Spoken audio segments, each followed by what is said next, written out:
Trump Regan हमला, connection क्या है इसका? दरअसल ट्रंप पर हमला हुआ और डोनाल्ड ट्रंप पर हमले के बाद इसके कई कनेक्शन निकाले जा रहे हैं। आपको कुछ तारीखें बताएंगे और उसके क्या कनेक्शन है ये भी आपको बताते हैं। ट्रंप पर हमला होता है और इसका रीगन पर अटैक से कैसे कनेक्शन निकाला जा रहा है, कैसे इसे जोड़कर देखा जा रहा है, ये भी समझ लेते हैं।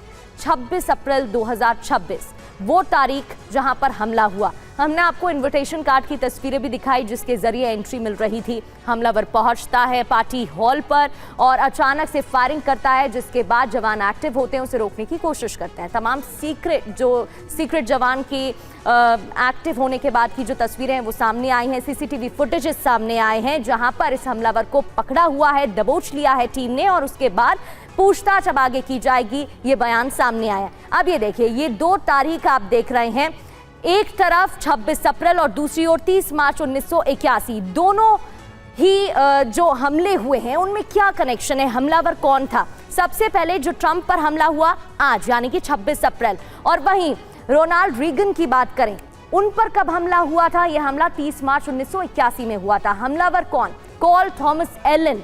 आज की तारीख जो ये हमला हुआ उसमें एलन को पकड़ा गया है, उससे पूछताछ की जाएगी। और जब हमला हुआ था रीगन पर तब कौन हमलावर था? जॉन हिंकले जूनियर, जिसे पकड़ लिया गया था। कहाँ हुआ था हमला ये भी समझते हैं, इसी लोकेशन पर, वॉशिंगटन हिल्टन में ही उस दरमियान भी हमला हुआ था। इस वजह से कनेक्शन निकाला जा रहा है कि क्या दोनों ही जो घटनाक्रम है उसमें कोई कनेक्शन है, क्योंकि एक ही तरह से 40 साल पहले का खूनी इतिहास जोड़कर देखा जा रहा है। क्या उसी तरह से आज भी हमला किया गया था?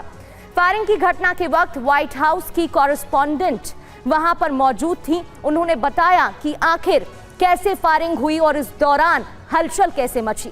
अक्षय चोपड़ा सर लगातार हमारे साथ बने हुए हैं। सर, इनविटेशन कार्ड को लेकर तो आप जानकारी दीजिएगा ही, लेकिन इतनी बड़ी लापरवाही हुई तो हुई कैसे? इतना बड़ा कार्यक्रम, क्या वहां पर सिक्योरिटी प्रोटोकॉल पहले से नहीं थे जो इस तरीके से हमलावर अंदर एंटर भी करता है और उसके पास से हथियार भी बरामद हुए हैं? और टाइमिंग बहुत इंपॉर्टेंट है सर, टाइमिंग को लेकर भी सवाल खड़े हो रहे हैं। देखिए प्रगति, सबसे पहले तो जब इनविटेशन कार्ड की बात आती है तो आप एक जनरल इनविटेशन कार्ड से होटल प्रेमिसेस में तो एंटर कर सकते हैं, लेकिन अगर ऐसी कोई कॉन्फ्रेंस चल रही है जहां पे यूएस प्रेसिडेंट है, वहां पे एक रजिस्टर्ड गेस्ट लिस्ट होती है, वही लोग अलाउड होते हैं उनके इनर सर्कल में, और उनमें भी एक डिस्टेंस मेंटेन करा जाता है, क्योंकि जो यूएस प्रेसिडेंट है, उनकी जो यूएस सीक्रेट सर्विस है, वो मल्टी लेयर एक प्रोटेक्शन जो है वो मेंटेन करती है यूएस प्रेसिडेंट के सामने। अब जैसे आपने देखा, जब अटैक के थोड़ी सी आवाज भी आई, क्योंकि जो एलन है उनको बॉलरूम के अंदर नहीं, बॉलरूम के बाहर ही पकड़ लिया गया था, वो भी मल्टीपल वेपन्स के साथ। एलन जो थे वो ऑलरेडी हिल्टन होटल में रजिस्टर्ड गेस्ट थे, तो वो उस तरह से वहां पे एंटर कर सकते हैं, लेकिन उनको ये भी पता था कि कौन से ऐसे लूप होल्स हैं जहां पर वो अपने वेपन्स प्लेस कर सकते हैं, क्योंकि अगर सीक्रेट सर्विस कभी भी ऐसी कॉन्फ्रेंस करती है तो वहां पे उनके जो डॉग स्क्वाड्स हैं और उनके जो पहले से जो पूरी की पूरी टीम्स होती हैं, वो उस एरिया को सैनिटाइज करती है, हर जगह को चेक करा जाता है। आपने देखा जब अटैक की आवाज भी आई, क्योंकि एलन को बाहर ही पकड़ लिया गया, तो कुछ जो सोल्जर्स, जो उनके सीक्रेट सर्विस एजेंट्स थे, इमीडिएटली ट्रंप के सामने आ गए।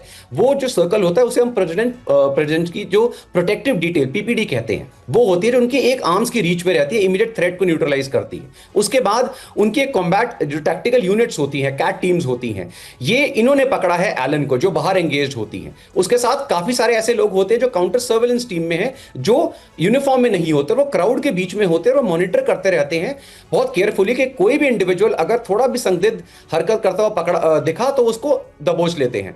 इसके अलावा स्नाइपर टीम्स होती हैं, डॉग स्क्वाड्स होते हैं, और उसके अलावा जो जनरल वहां की फोर्सेस हैं, डिफेंस फोर्सेस हैं, उनका भी एनसर्कलमेंट होता है। तो इसका मतलब है ये जो एलन है, इसका एक मेन जो एम रहा होगा वो एक इंडिकेशन देने का रहा होगा, क्योंकि आप यूएस प्रेसिडेंट तक पहुंच ही नहीं सकते ऐसे पर्टिकुलर केस के अंदर। और ये रजिस्टर्ड, जैसे बताया, गेस्ट हैं, इनको बाहर ही दबोचा गया और वेपन्स वहीं पे, मेटल डिटेक्टर्स हैं, उन्होंने वहीं इसको पकड़ लिया। बिल्कुल, लेकिन डोनाल्ड ट्रंप पर कई बार हमले हो चुके हैं, ये पहली दफा नहीं है जब हमला हुआ हो, इस वजह से भी कई सवाल हैं।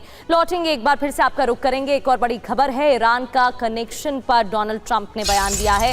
ईरान का क्या कनेक्शन हो सकता है, इसको लेकर प्रेस ब्रीफिंग के दौरान अमेरिकी राष्ट्रपति ने क्या कहा? ईरान कनेक्शन पर कुछ कह नहीं सकते, जांच के बाद ही जानकारी मिलेगी। मुझे ईरान जीतने से कोई नहीं रोक सकता है।